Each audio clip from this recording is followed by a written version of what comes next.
How to change username on Windows 10. Hey Windows users, need to update your username on Windows 10? No problem. In this quick tutorial, I'll walk you through the steps to change your username on your Windows 10 PC.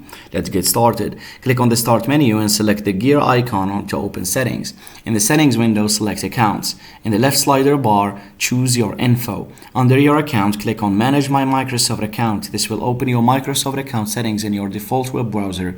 If prompted, sign in to your Microsoft account using your credentials. Once signed in, navigate to the Your Info section or Edit Profile, and here you'll have the option to change your name. Look for the option to edit your name or username and click on it and follow the prompts to change your name.